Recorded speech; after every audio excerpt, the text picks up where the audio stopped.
Basini hiriyan kafana waydirree bareedu ilili fakkaatu waydirree bareedu Oromoota hunda addaan hin babaaftu irreen haa jiraatu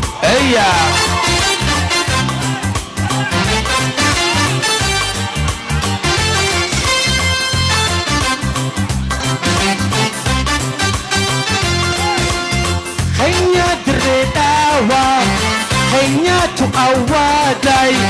henyatu adele, henya horomaya, henyatu hombalcha, henyatu falana, henya garamulata, henyatu batano,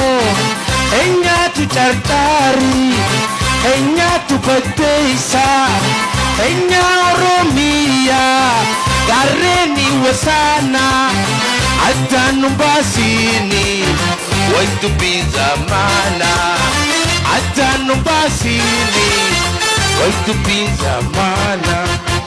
Hayurre baretu ilili fakatu Waiture baretu Oromoota hunda Adani babatu Irre hajir shame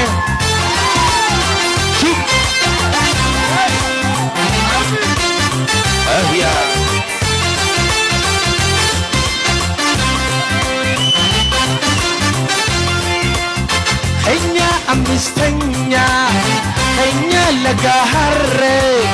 Henya tuchatara Henya tukafira Henya hafad Isa Henya tukukuba Henya polis mare Henya tusabian Henya faras magala Henya tukazira Henya ganda kore Henya dredawa Gareni wasana Adanu basini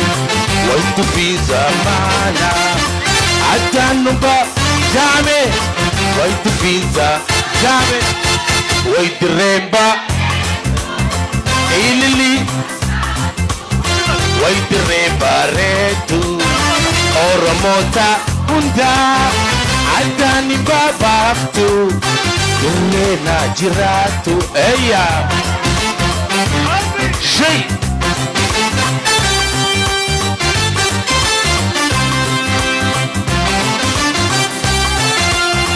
Henyatu kalamso Henyatu badeisa Henyatu chiroda Henyatu mieiso Henyatu charchari Henya oromia Gareni wasana Adanu basini Waitu bizamana Adanu basini hiriyan kafana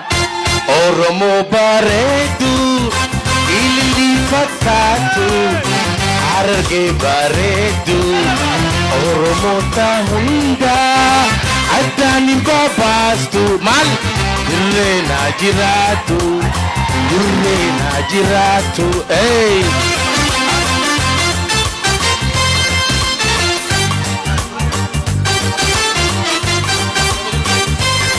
Yeroon kabadhaasaa jijjaan badhaasa kannanii galatooma Afran qaloo haa jiraatu Oromiyaa haa jiraatu Bilisummaan dhugaa dhuftu